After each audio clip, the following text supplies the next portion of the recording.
The last patron to see Margaret, Maggie Hollis, alive remembered the sound of the key turning in the library's oak door. It was a sharp final click that echoed through the quiet streets of Elders Bluff, Kansas, just after 9 p.m. on November 3, 1984. The air was unseasonably cold, the kind of dry chill that made breath hang like smoke beneath the yellow glow of the street lamps. Maggie's blue Chevrolet Citation sat parked in its usual spot beside the library steps, its windshield glinting beneath a thin layer of frost.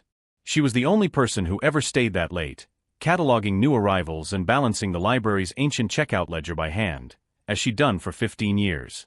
The town trusted her to keep order in that little red brick building the way others trusted the postman or the preacher, quietly, faithfully, without fail. When she didn't arrive home that night, her husband, Frank Hollis, assumed she'd lost track of time again. Maggie was meticulous about everything except the clock. But when midnight came and the Chevy still wasn't in the driveway, Frank began to worry. He drove the 2 miles into town, the gravel roads dusted with frost, and found the library dark, the door locked, the car still in its place. Her purse sat on the passenger seat, the strap looped neatly, and her coat hung inside on its usual peg near the staff room door. Frank knocked, called her name, even circled to the back entrance, but everything looked untouched. He returned home just before 2 a.m. and called the sheriff's office. By sunrise, Elders Bluff, population 2,312, was awake, whispering. Sheriff Thomas "Tom" Reddick arrived at the scene shortly after dawn. He'd grown up in Elders Bluff, gone to high school with Maggie Hollis, and attended her wedding in the Methodist church 2 blocks from the library. He found no signs of forced entry, no broken glass, no disturbance of the meticulous order Maggie demanded of her domain. The stack of returned books on the front counter was aligned corner to corner. The cash box for late fees still contained $27.65. The checkout ledger sat open to page 412, where Maggie's precise handwriting recorded the final transaction of the night. Hewitt, Charles, the collected works of Lord Byron, due November 24. That line would become infamous in the years to come, a cryptic signature of the last trace of Maggie Hollis. By mid-morning, volunteers were sweeping through alleys, cornfields, and drainage ditches. Local farmers parked their trucks along the highway, forming search grids. News traveled fast in small towns, faster still when it carried fear.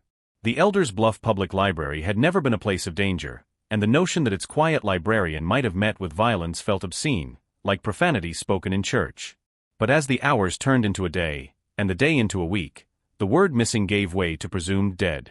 Frank Hollis became the central figure in both the search and the suspicion. He was 38, an electrician for the county, and by all accounts a good man. But good men had gone bad before, and Elders Bluff had long memories of husbands who drunk too much or wandered too far. Sheriff Reddick interviewed him 3 times that first week, his tone more sympathetic than accusatory. Frank's story never changed. He'd eaten supper alone around 7, watched television until 10, then gone looking when she didn't return. No arguments, no financial trouble, no other women. His eyes were bloodshot from lack of sleep, his hands trembling when he held Maggie's photograph. Yet Reddick knew that guilt could wear the same costume as grief. The Kansas Bureau of Investigation dispatched 2 detectives to assist, Agents John Mercer and Lyle Townsend, both veterans of the Wichita office. They brought with them modern tools that Elders Bluff wasn't accustomed to, fingerprint powder, luminol kits, and the cold efficiency of procedural skepticism. They dusted every surface of the library, collected soil samples from beneath Maggie's car, and sent the contents of her desk to Topeka for analysis. They found nothing, no prints other than Maggie's and the regular patrons, no blood, no signs of struggle. The only anomaly came from the back door's exterior handle, which showed faint smudges inconsistent with Maggie's small hands, as though someone had gripped it with a cloth. The investigation spread outward. They questioned Charles Hewitt, the man whose name appeared on the final checkout entry. Hewitt was a 31-year-old substitute teacher living alone in a rented farmhouse 10 miles south of town. He claimed he'd been home all evening, grading papers and listening to the radio. The agent searched his property, his car, and even dug through his woodpile after a neighbor mentioned hearing an engine idling late that night. Again, nothing. The Byron book, when recovered from his coffee table, was in pristine condition, its due date slip untouched. "I didn't do anything to her," Hewitt told reporters. "I just wanted something to read." As weeks passed, Elders Bluff began to retreat behind its routines, the way small towns do when tragedy overstays its welcome. The library reopened under temporary staff. Attendance dropped, not because people didn't want to read, but because they couldn't stand the silence between the shelves. The clock behind the main desk had stopped at 9:12, the last time Maggie was seen alive, and no one had the heart to wind it again. In February 1985, a set of tire tracks was discovered near Rock Creek Bridge, 12 miles north of town.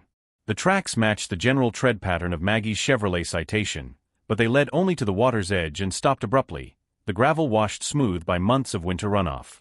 Divers searched the creek for 3 days, pulling up old bicycles, shopping carts and debris, but no car. Locals began telling ghost stories. Teenagers dared each other to walk across the bridge at midnight, claiming they could hear the library's clock ticking faintly in the distance. By the first anniversary of Maggie's disappearance, the investigation had gone cold. Sheriff Reddick had aged 10 years in 12 months, his mustache grayer, his posture heavier. The KBI reassigned Mercer and Townsend. Frank Hollis sold their house, left town, and settled in Topeka, where he worked maintenance at a high school. The Elders Bluff Library kept Maggie's desk empty in her honor, a vase of artificial flowers gathering dust beside her reading glasses. The case remained dormant until 1996, when a county records audit revealed something strange. During a routine purge of old library archives, a clerk discovered a sealed envelope wedged behind a drawer in the front desk. Inside was a yellowed checkout card, its lines filled in Maggie's familiar handwriting. The name written on it wasn't Charles Hewitt. It was Thomas Reddick. The title, The Hollow Crown. Date, November 3, 1984. The very night she vanished. When the evidence reached the Kansas Bureau of Investigation, it reignited the cold file. Sheriff Reddick, now retired and living quietly on a farm outside Emporia, was brought in for questioning. He seemed stunned by the discovery, claiming no memory of borrowing any book that night. He admitted that he had stopped by the library around 8:45 to check on Maggie before his night patrol, something he'd never included in his original statement. He insisted it had been a friendly visit, that he'd left before she closed up, and that he'd forgotten to mention it because it didn't seem important. The agents noted the tremor in his hands when they presented the card. Behind the scenes, investigators began reconstructing timelines that had long been treated as settled truth. The handwritten card placed Reddick in the library within 15 minutes of Maggie's last confirmed sighting. Forensic analysts examined the ink and paper, concluding both were consistent with 1980s library stock. There was no sign of forgery. For the first time in 12 years, the case had a suspect who was more than a rumor. When questioned further, Reddick maintained his innocence but grew visibly agitated. "You think I killed Maggie?" he asked, his voice trembling. "I was her friend. I was the one who searched those damn fields until my knees gave out."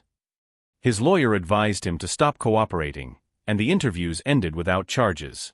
The case once again slipped into bureaucratic limbo, but not before one agent, a young investigator named Elaine Porter, made a note in her report: "Sheriff Reddick appears haunted, not by guilt alone, by something he's still protecting."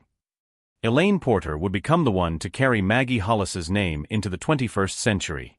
She transferred to the Cold Case Division in 2009, taking with her dozens of unresolved files, but none bothered her like Elders Bluff. There was something about the librarian's disappearance that didn't align with randomness. Maggie's precision, her habits, her trust in the people around her, all of it pointed to a betrayal, not a stranger.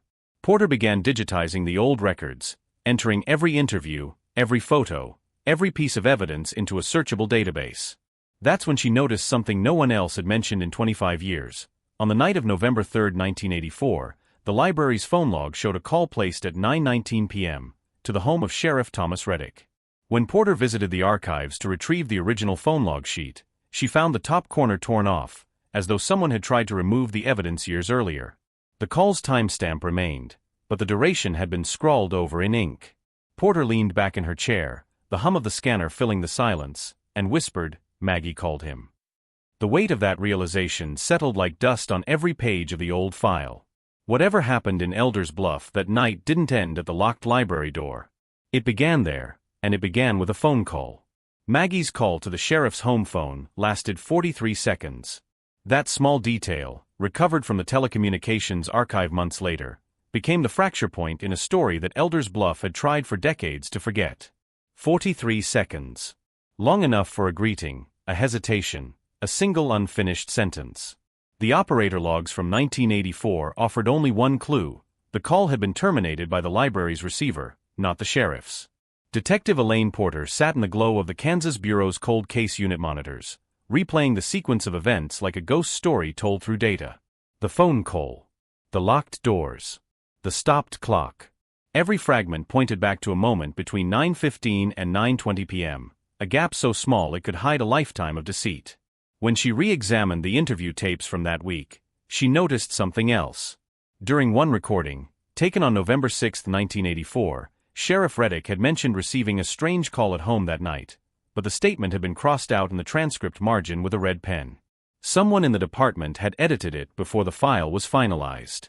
Porter requested the original audio, a brittle reel-to-reel labeled EB Case 11-84/interview number 12. She threaded it onto the machine and listened to the faint hiss of tape before the sheriff's weary voice filled the room. "She called the house, I think. Might have been her. Said something about, 'The record's not right.' Then the line went dead. I figured it was a bad connection." There was a pause, followed by the muffled voice of the original investigator asking, "You sure it was her?" Reddick's reply came slow, uncertain. "Sounded like her, yeah. Maybe I'm remembering wrong." Then a click, and silence. Porter sat motionless, her pen frozen above her notepad. "The record's not right." It sounded like the kind of phrase that only made sense to a librarian, a phrase that could mean a checkout ledger, an entry, a mistake. But what kind of mistake would make someone vanish? In 2012, Porter drove to Elders Bluff for the first time. The town looked smaller than the photographs in the file suggested. The grain elevator still towered over Main Street, the cafe still sold cinnamon rolls the size of baseballs, and the library, renovated once in 1999 and again in 2008, still bore the brass plaque reading "In memory of Margaret Hollis, 1946 to 1984. The current librarian, a cheerful woman named Dana Riggs, led Porter into the archives room. It smelled of old paper and furniture polish, and the hum of fluorescent lights echoed against the tiled floor. "We still keep her ledger," Dana said, pulling a leather-bound volume from a locked drawer.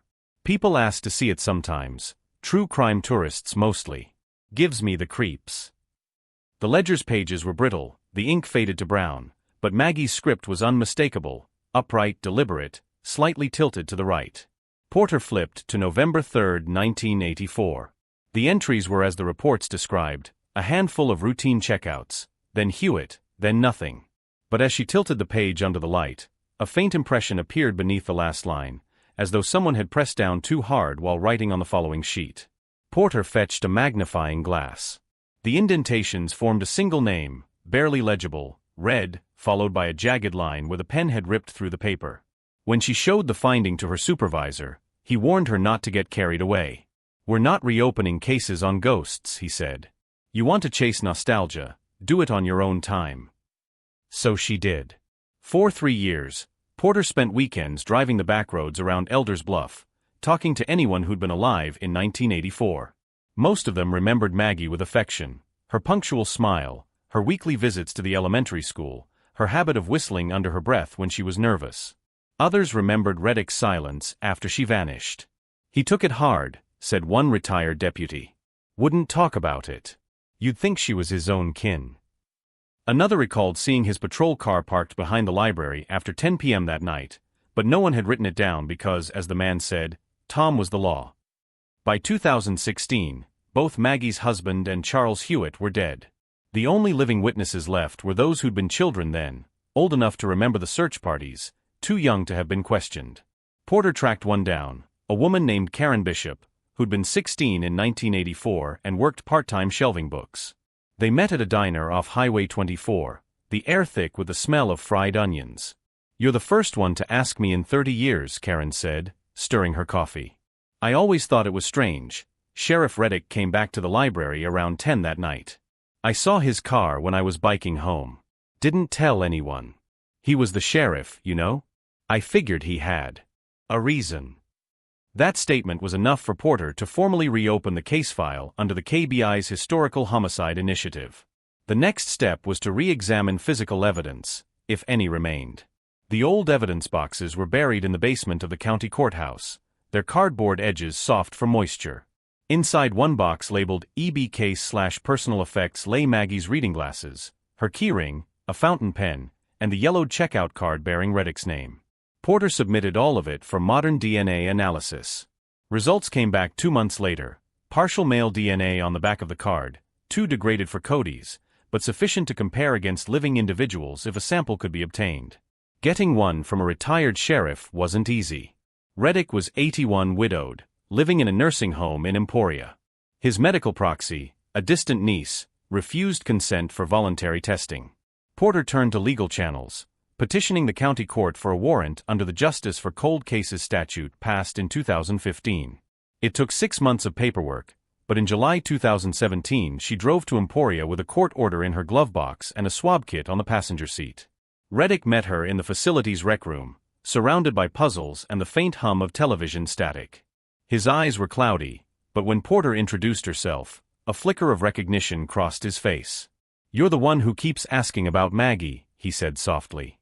"Why can't you let her rest?" Porter explained about the new testing, the unresolved questions, the duty to finish what others had started. He listened without interruption, then sighed. "There are things you don't dig up, young lady. Not in this town."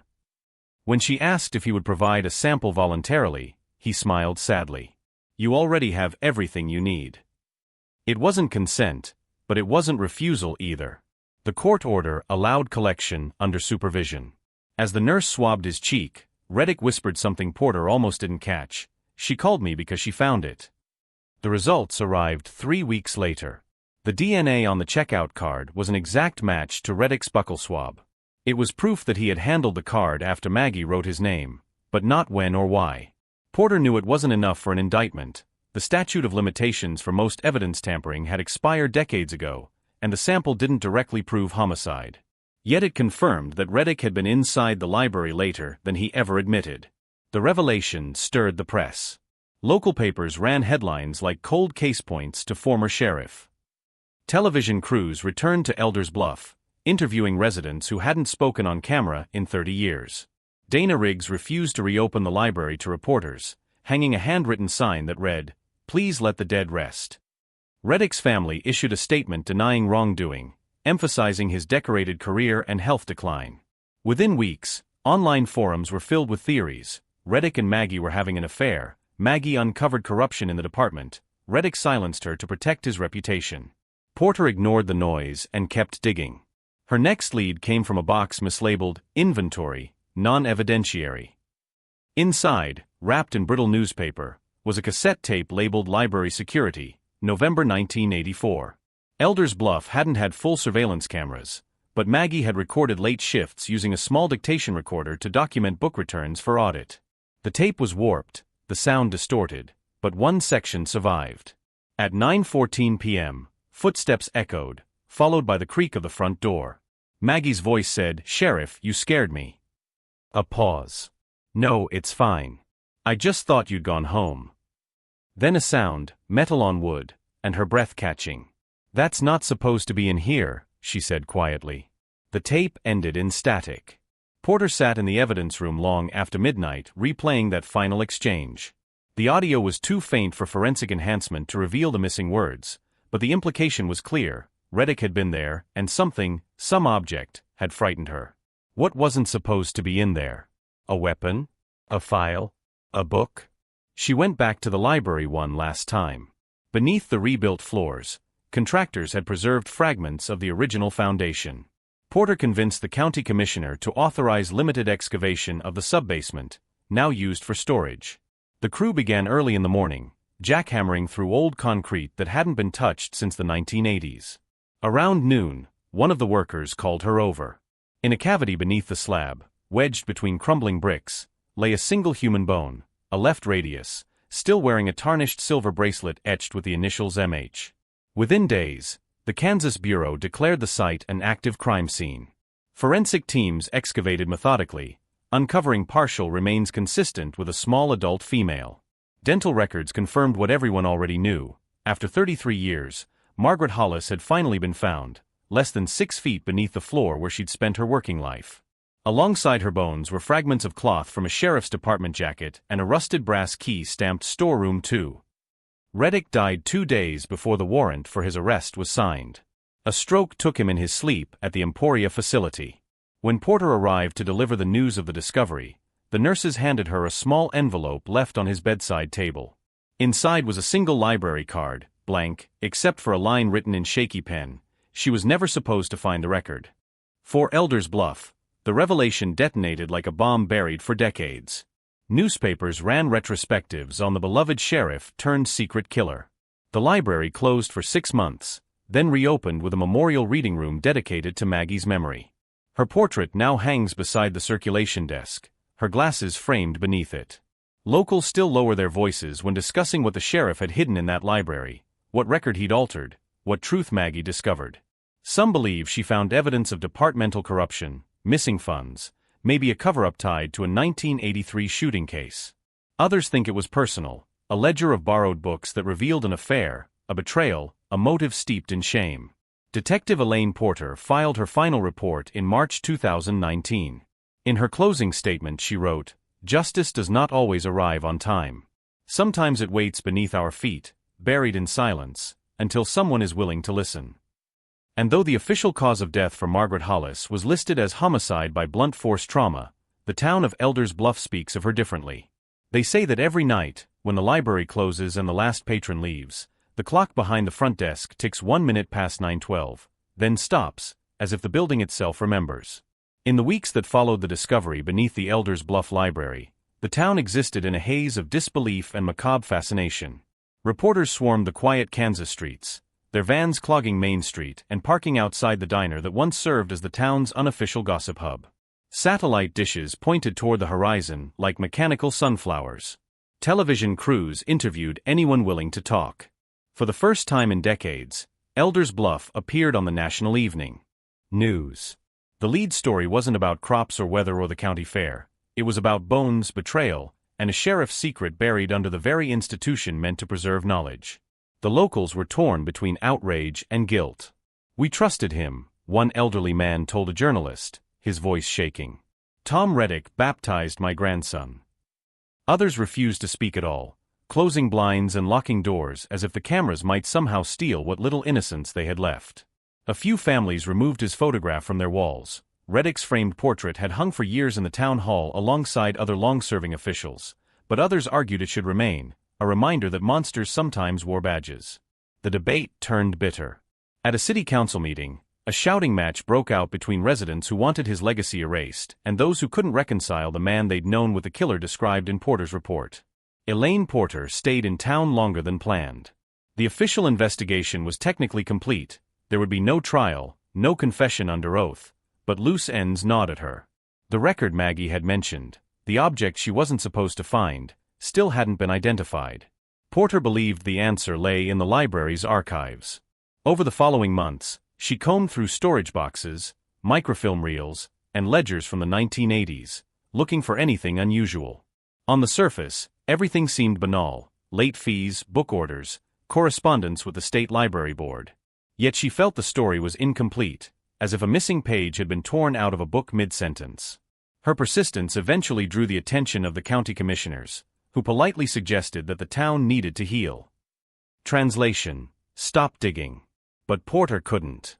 Late one evening, while reviewing maintenance logs from 1984, she noticed something odd. A work order submitted by Sheriff Reddick himself authorized foundation reinforcement and storage expansion for the library's basement, dated October 19, just 2 weeks before Maggie vanished. The approval signature came from both Reddick and a local contractor named Barry McEwen, who had since retired to Arizona. Porter tracked him down. McEwen was 86 and nearly deaf, but his memory remained sharp. "Yeah, I remember that job," he said over the phone. "Real quick one. Sheriff wanted extra shelving put in the sub-basement. Said the county records needed temporary storage. Paid cash, which was strange. We poured concrete over a section he marked himself. Never did figure out why." Porter's hand trembled as she scribbled notes. "Did you ever go back after the job was done?" she asked. "No," McEwen said. He called 2 days later, said plans changed and not to mention the job to anyone. "Figured it was above my pay grade." That detail, Reddick personally marking where to pour concrete, fit perfectly with where Maggie's remains had been found. Porter now suspected the sheriff had used the renovation as cover to create a burial chamber inside the building itself, a place only he knew existed. But what else had he hidden there? The excavation team had cleared only a small section before the discovery of the remains halted work. After Reddick's death, Porter convinced the Bureau to resume the dig under the pretense of site integrity analysis. She returned with a small crew and a forensic anthropologist from the University of Kansas. The deeper they went, the more they uncovered fragments of mundane debris, old shelving brackets, nails, scraps of insulation. Then, on the third day, a worker struck something metallic beneath a thin layer of soil. It was a rectangular tin box, rusted almost beyond recognition, wrapped in what appeared to be layers of deteriorated wax paper. Inside the box were 7 items: a small leather-bound notebook, a brass key, a roll of undeveloped 35mm film, a broken locket, a set of yellowing photographs, a newspaper clipping, and a blood-stained handkerchief. The notebook's first page contained a single line written in Maggie's hand: "If anything happens to me, the truth is in the record." The rest of the notebook was filled with neat, dated entries from October 1984. She wrote about discovering irregularities in the county archives, documents stored in the library for safekeeping during courthouse renovations. Property transfer forms, financial ledgers, and arrest records appeared to have been altered. Maggie, methodical as always, compared them against earlier microfilm copies and realized that entire case numbers were missing. One line from October 28 read, "Sheriff said not to worry about discrepancies. But the signatures don't match. Someone's covering something." The undeveloped film was sent to the Bureau's imaging lab. When the prints returned, Porter spread them across her desk like puzzle pieces from another era. They depicted handwritten pages, close-ups of county ledgers, and 2 documents bearing the sheriff's signature above white correction fluid. One photograph showed something chillingly specific: a booking form for Martha Lynn Reddick, domestic disturbance, dismissed. Date: September 1983. Until that moment, no one in Elders Bluff even knew the sheriff had a sister. Records listed him as an only child. Porter searched public archives and found a brief notice from 1983 about a local woman missing after domestic incident, with no follow-up. The article identified her as Martha Lynn Reddick, 42, last seen leaving her home outside Topeka. The case had gone nowhere, quietly dropped by the department. If Maggie had discovered evidence that Sheriff Reddick falsified or buried his own sister's missing person report, it explained everything: her fear, the phone call, the words, "the record's not right." She had confronted him that night, perhaps believing he would explain or correct the error. Instead, she became another secret for him to hide. The brass key from the box fit no known door in the current library, but Porter realized it was stamped with the same Storeroom 2 inscription found on the rusted key beside Maggie's remains. The locket contained 2 tiny photographs, one of a young girl, the other of a teenage boy in a sheriff's cadet uniform. The back was engraved with the initials. MLR Porter's hands shook as she pieced it together: Martha Lynn Reddick's locket, hidden with Maggie's body. The Bureau released a formal statement acknowledging the discovery of evidence suggesting prior misconduct by former Sheriff Thomas Reddick related to a 1983 missing person case. The story reignited national attention. Elders Bluff became a true crime pilgrimage site. Podcasters recorded episodes in the diner booth where search volunteers once gathered. Tourists posed outside the library sign, smiling for selfies against the backdrop of a crime scene memorial. Locals loathed it. "They turned our shame into entertainment," said one shop owner, tearing down a poster advertising Cold Case Chronicles Live. Amid the chaos, Porter focused on one last thread: the missing sister herself. She scoured death records, hospital admissions, and unclaimed remains databases. Nothing matched. But in early 2020, she received an anonymous letter at the Bureau addressed simply to the detective who found the librarian. Inside was a photocopy of a driver's license issued in 1985 under the name Marjorie Lang, bearing an unmistakable resemblance to the photo of Martha Reddick. The postmark came from Oklahoma City. Porter forwarded the lead to local authorities, who traced the ID to a woman who had died in 2006 under that alias. Dental records confirmed it was indeed Martha.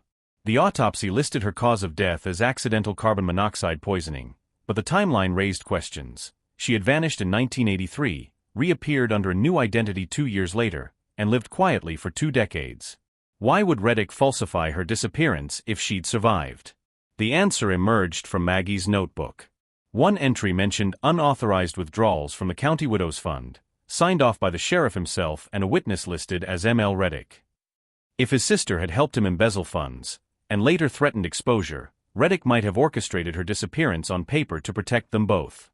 When Maggie discovered the forgery in the archived ledgers, she unwittingly stumbled onto a secret the sheriff couldn't afford to resurrect. The handkerchief in the tin box was the final piece. Forensic analysis revealed traces of both Maggie's and Reddick's blood. It had been folded carefully, preserved alongside the evidence of his crimes, as though Maggie herself had assembled the box knowing what might come. She must have hidden it in the basement before confronting him that night. The library had always been her fortress of order, and in her last hours, it became her vault of truth. When Porter presented her findings to the Bureau's board, the chairman asked a single question: why keep going? The suspect's dead, the victims found. What do you expect to gain? Porter looked around the conference table, the walls lined with case files older than she was. Closure isn't for the living, she said. It's for the story. The truth deserves an ending. In April 2021, a memorial ceremony was held in Elders Bluff. The library closed early that day, its lights dimmed except for the lamp on Maggie's old desk. A plaque was unveiled beside her portrait, in recognition of Margaret Hollis, who believed the truth belongs on record. Elaine Porter attended quietly, standing in the back row as townspeople filed past the display case containing Maggie's recovered notebook. The air smelled faintly of dust and candle wax. When the crowd dispersed, Porter lingered. She ran her fingers across the spine of the ledger still displayed under glass. In the silence of the empty library, she thought she heard the faintest whisper of paper turning, as if someone unseen was still taking inventory. She almost laughed at herself. Grief makes skeptics of everyone, even detectives, but the feeling persisted. Outside, dusk spread across the fields like ink on blotting paper. The town's church bell rang once, then twice, then fell silent. Across Main Street, the old sheriff's office sat boarded up, its windows opaque with dust. Porter looked at it for a long time before walking away. Elders Bluff would never fully recover. Some wounds don't close, they simply fade into folklore. Children born decades later would grow up hearing about the librarian under the floor, and the sheriff who buried his sins in concrete. Tourists would continue to visit, whispering about ghostly footsteps and cold drafts near the reading room. But beneath all the superstition, one truth endured: justice, though delayed, had finally surfaced. And the woman who lived for order had ensured that, in the end, even the record itself would tell her story. As for Elaine Porter, she returned to Topeka and resumed work on other cases, though none carried the same gravity. Every now and then, she'd receive postcards from Elders Bluff, photos of the library, flowers placed on the memorial plaque, handwritten notes from students thanking her for giving Maggie back. She kept them all in a drawer beside her desk, reminders that truth, like the books Maggie once catalogued, waits patiently on the shelf until someone cares enough to open it. Years later, when Porter herself retired, she donated her personal files to the Kansas Historical Society. In her final memo, she attached a single sheet from Maggie's notebook, the one that read, "If anything happens to me, the truth is in the record." Beneath it, Porter had written a single line in blue ink, "And the record is finally right." Elaine Porter didn't expect the nightmares to last. But months after Elders Bluff returned to silence and the reporters packed up their cameras, she still woke at 3:12 a.m., the same minute the library clock had stopped all those years ago. In her dreams, she stood in that basement again, flashlight beams slicing through the dust, and heard Maggie Hollis whispering from somewhere beyond the concrete, "It's still not right." At first, Porter dismissed it as exhaustion. Cold cases left ghosts behind, not literal ones, but memories that refused to sleep. Yet something about that phrase wouldn't leave her. "It's still not right." It echoed in her head during breakfast briefings, while driving to work, while reviewing unrelated files. The thought crept in that maybe Maggie hadn't told the full story even in death. Maybe there was another layer beneath the one they'd already uncovered. In late 2021, Porter was promoted to lead investigator for the Kansas Bureau's Cold Case Division. Her reputation rested on persistence and precision, the same qualities that had defined Maggie Hollis. But she also carried the subtle unease that comes from realizing how fragile truth really is. She spent her days surrounded by evidence boxes from decades past, and at night, the library case lingered like a hum in the walls. One afternoon, a letter arrived at the Bureau, addressed simply to Detective Porter, Kansas.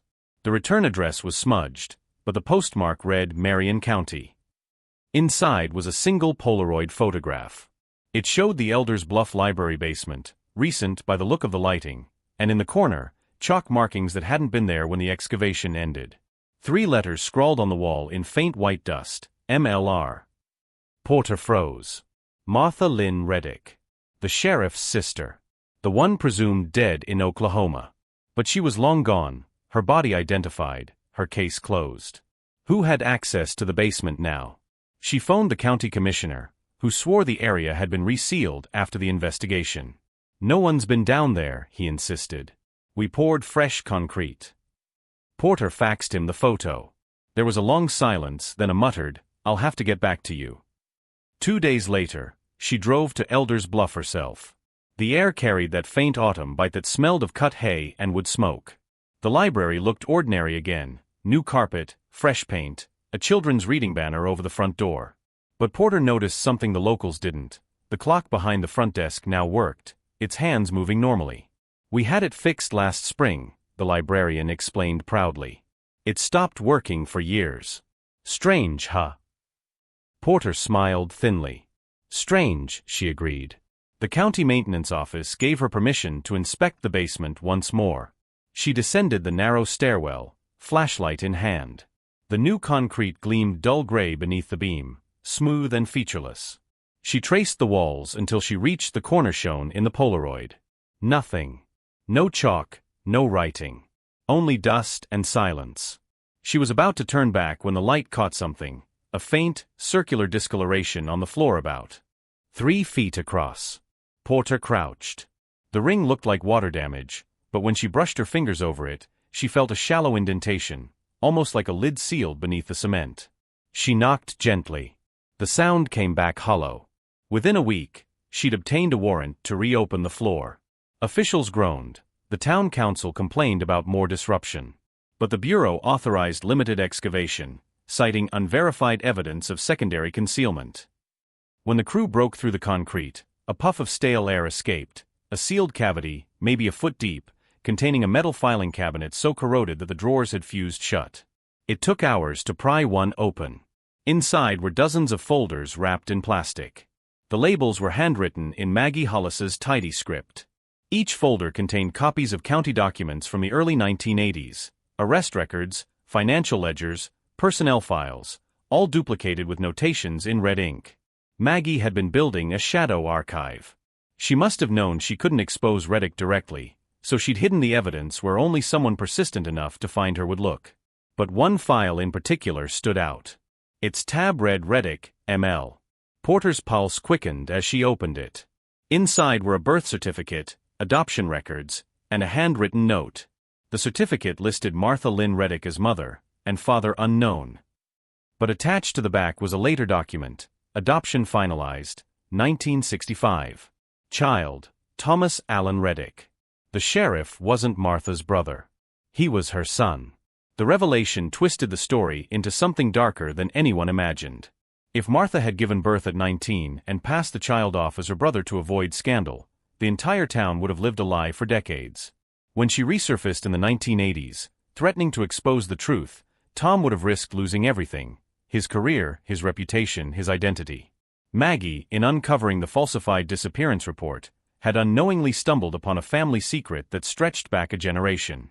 Among the documents was another folded sheet written in Maggie's looping hand. If the record shows 2 births in one family and one disappears, find the mother, not the child. Porter sat on the basement floor reading the line again and again, her throat dry. Maggie had pieced it together even then. She knew the man everyone called sheriff was built on a falsified name and a buried history. The Bureau confirmed the document's authenticity through state archives. In 1946, Martha Reddick had indeed delivered a child at a Topeka hospital. The attending physician's signature matched that of a man later implicated in illegal adoption arrangements for unwed mothers. The child's records were sealed, but now the evidence was undeniable. When the news broke, Elders Bluff convulsed with disbelief all over again. "You mean to tell us the sheriff wasn't even who he said he was?" One councilman barked at reporters. Others preferred silence.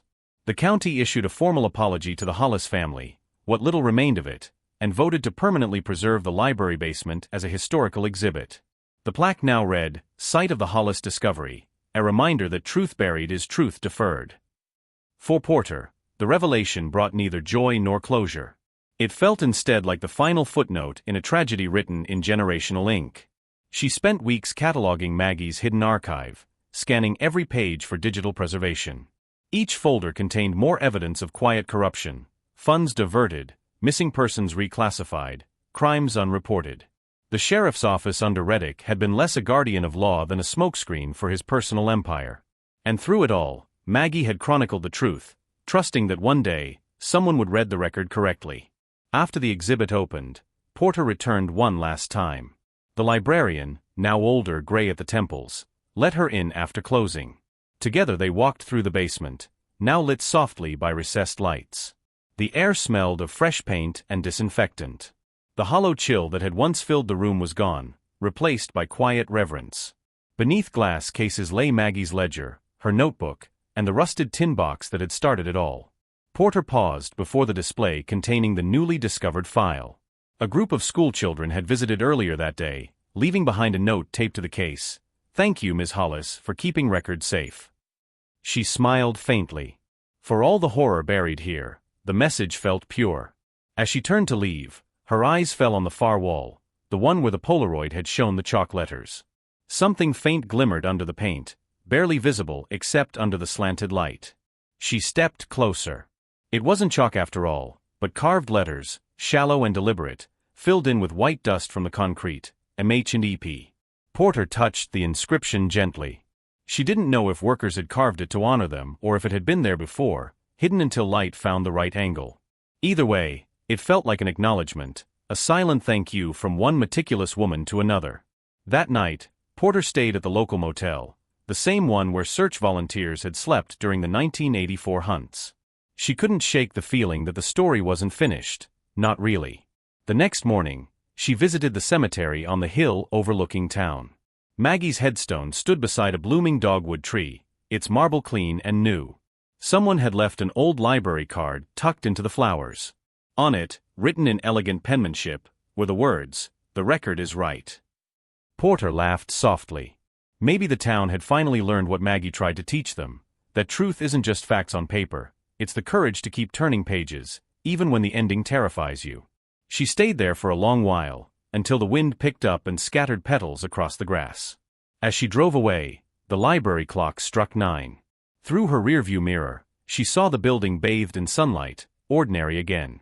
And for the first time since that basement, she didn't hear the whisper. No ghosts, no ticking, no unfinished sentence. Just the quiet assurance that some records, once corrected, stay that way. The official closure of the Elders Bluff investigation came in the spring of 2022. It was a short press release, barely 2 paragraphs, issued by the Kansas Bureau of Investigation and buried on page 6 of the local paper. It read, "The remains recovered beneath the Elders Bluff Public Library have been conclusively identified as Margaret Hollis, missing since November 3, 1984. Forensic review and recovered documentation established that her death was the result of a homicide perpetrated by former Sheriff Thomas Allen Reddick, deceased. Supplemental evidence indicates Reddick falsified multiple county records during his tenure, including those related to his own familial background. The case is hereby closed." To the rest of Kansas, it was a footnote, a tidy end to a decades-old mystery. But to the people of Elders Bluff, the case didn't close so neatly. The town had spent nearly 40 years living with a lie, and truth, even when delivered, had the sting of betrayal. In coffee shops and barber shops, old men muttered that they wished they'd never learned the real story. Others felt strangely relieved, as though an invisible weight had been lifted from the town's conscience. The library itself became a paradox, both crime scene and sanctuary. Tourists came by the busload that summer, snapping pictures beside Maggie's plaque, tracing fingers over the cold glass that encased her ledger. The librarian, Dana Riggs, struggled to balance reverence with reality. "It's still a library," she told a reporter. "People forget that." She'd hate for it to turn into a shrine. And yet, in quiet moments after closing, Dana swore she could still hear the soft rhythm of a pen scratching across paper from somewhere deep below, as if Maggie were still cataloging the world, line by line. Elaine Porter returned to Topeka and tried to move on. She immersed herself in new cases: lost hikers, unidentified remains, an old murder near Wichita, but nothing gripped her the way Elders Bluff had. The story followed her everywhere. Journalists called weekly asking for interviews. Podcasters begged for behind-the-scenes insights. True crime panels wanted her to speak about the case that defined rural justice in America. She declined them all. "That case doesn't belong to me," she told one producer. "It belongs to her." Still, the library box remained on her desk, its rusted lid polished clean. She kept it there as a reminder: evidence could tell stories even when witnesses could not.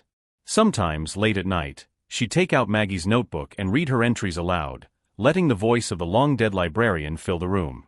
In one of those entries, dated October 30, 1984, Maggie had written, "People think truth is loud, that it shouts in revelation. But it's quiet, methodical. It hides in the margins. It waits for someone who still cares enough to notice." Porter read that line until she could recite it from memory.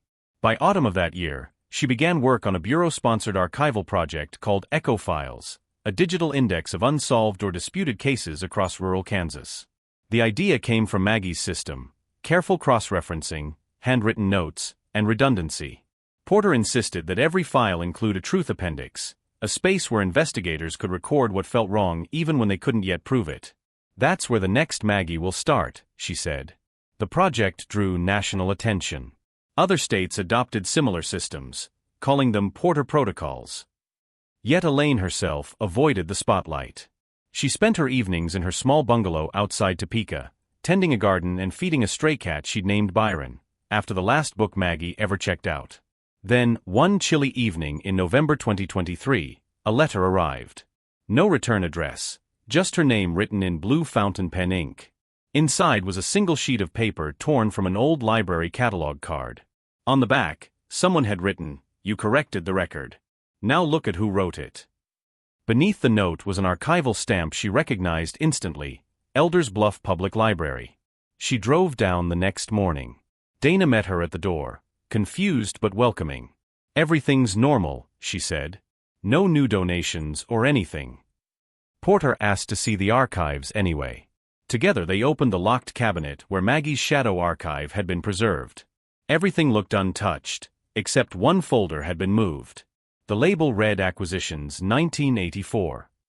Inside, among mundane purchase receipts and order forms, was a photocopy of a letter from the Kansas Historical Society dated May 1984. It confirmed delivery of historical records from the Reddick family estate, donated by M.H. The initials startled Porter. M.H., not Tr. Maggie Hollis, had accepted the donation herself. The accompanying inventory list described birth records, family Bible, personal correspondence. She flipped through the pages until she found the donor signature line, submitted by Martha L. Reddick. Porter frowned. Martha's supposed disappearance was dated September 1983. The letter was from 8 months later. Either the Historical Society had the year wrong, or Martha had still been alive and visiting Elders Bluff long after the sheriff claimed she was gone.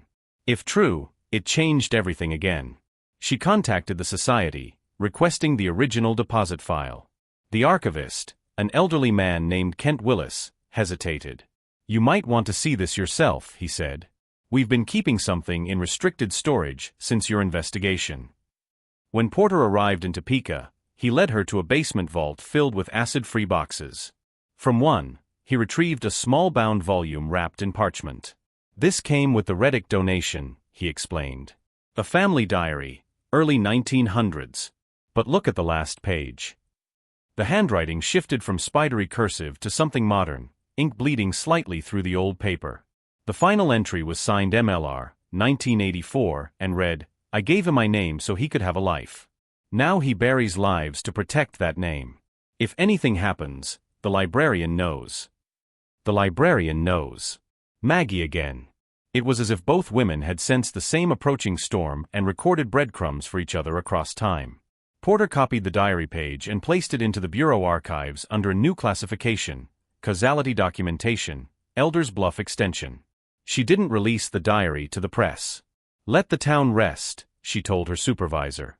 "We don't need another circus." But privately she wondered whether Reddick's crimes had ended with murder or if there were still ghosts tied to that name. The Bureau's genealogical analysts later confirmed distant relatives scattered across Kansas and Missouri, some still serving in law enforcement, unaware of their ancestors' legacy. Porter drafted letters informing them of the discovery, urging transparency. None replied. That winter, snow-blanketed Topeka. Porter spent Christmas alone, sipping black coffee and flipping through Maggie's digitized notebook. Outside, the city was quiet except for the hum of distant traffic. She thought about how many stories still waited in forgotten ledgers and basements. Truth, she realized, had no expiration date. It simply waited for someone patient enough to listen. When she retired the following spring, colleagues threw a modest party at the Bureau. They gifted her a framed photo of the Elders Bluff Library taken after renovations, the sunlight pouring through the stained glass windows, the plaque gleaming. On the back of the frame, they'd inscribed Maggie's words, "The truth belongs on record." Porter smiled, thanked them, and left the frame on her office wall when she walked out for the last time. She returned to Elders Bluff one final time in June 2024. The town had changed. New coffee shop, paved sidewalks, the library repainted a soft cream color. The plaque out front now bore two names, Margaret Hollis, librarian, and Detective Elaine Porter, investigator. She hadn't known they planned to add her. Dana met her on the steps. "The council thought it was right," she said. "You gave her voice back." Inside, children read picture books under the restored clock. The hands pointed to 9:12, ticking smoothly. Porter wandered among the aisles, trailing her fingers along the spines. At the far wall hung a framed page from Maggie's notebook, the ink faded but legible. "Truth is patient. It waits." She sat in her old chair in the reading room until closing. When the librarian switched off the lights, Porter lingered, looking once more toward the basement door. The air was cool, still, peaceful. She whispered, "You can rest now." Outside, dusk turned the prairie gold. Fireflies drifted above the grass like faint sparks of memory. As she reached her car, the church bells struck 9. For a heartbeat, she imagined she heard the sound of pages turning somewhere behind her, slow, deliberate, eternal. The next morning, Dana found a small envelope on the front desk. No postage, no return address. Inside was a single library card, yellowed with age. On the back, written in neat handwriting, were the words, "EP, thank you for finishing the story." She kept it in her pocket for the rest of her life. They found the last lie in a place no one thought to look, between the lines of a sermon written the week after the library reopened in 1985. The First Methodist Church kept carbon copies of homilies in a metal cabinet that smelled of dust and lemon oil, and in the margin of a draft the pastor had penciled a short note to himself. Tom R. insists we emphasize forgiveness over judgment, library tragedy, avoid naming anyone. It was the same impulse that had shaped Elders Bluff for generations, that soft habit of looking away from the ugly thing as if silence could starve it. The note went into the archive with everything else, because in the end the archive swallowed what the town could not stomach and kept it anyway. The year the case closed, the county school district redesigned its civics curriculum around records and accountability. Ninth graders toured the courthouse basement where the evidence boxes had sat for decades. They learned how a ledger worked and how a falsified signature trembled in ways real ones did not. They practiced asking uncomfortable questions without apology, standing in front of classmates with their palms sweating and their voices steady.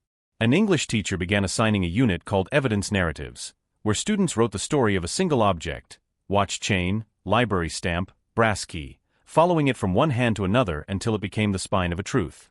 Some of those stories ended up in the local paper. One girl wrote about a typewriter ribbon found in her grandmother's attic, still stained with the ink of missing records. Another wrote about the broken clock that stopped at 9:12, claiming it was the town's conscience made mechanical. Their teacher pinned the essays on the bulletin board outside the principal's office beneath a sign that read, "History doesn't hide. People do." By 2025, Elders Bluff had changed in ways subtle and profound. The library now served as both memorial and classroom. A new wing called the Record Room displayed the Hollis archives, Maggie's recovered notes, Elaine Porter's field reports, and the restored ledgers once altered by Sheriff Reddick. Visitors signed a guest book at the entrance, leaving messages like "For my sister, who deserved her own record, and for the librarians who keep the truth." The building was quieter than it used to be, but the silence felt different now, not fearful, not repressed. Just reverent. Outside, the square had a bronze statue of a woman holding a book to her chest, wind sculpted through her hair. The plaque read, Margaret Hollis, 1946 to 1984, the librarian who kept the record. Below it, in smaller letters, was another line, dedicated to Detective Elaine Porter, whose persistence made silence speak. Elaine herself attended the unveiling that summer. She was older now, her hair almost entirely gray, her steps slower. When the mayor asked her to say a few words, she declined the podium and spoke instead from the edge of the crowd. All I did, she said, was listen to a woman who'd been speaking for 40 years. We call it detective work, but really it's just listening, to paper, to silence, to what someone left behind when they ran out of time to explain themselves. Her voice trembled, but the audience didn't breathe until she finished. That night she stayed in the same small motel she had used during the early days of the reopened investigation. The clerk recognized her and left a flower on the counter with her room key. Before bed she walked to the library. The windows glowed from within, and through the glass she could see the bronze clock ticking steadily above the front desk.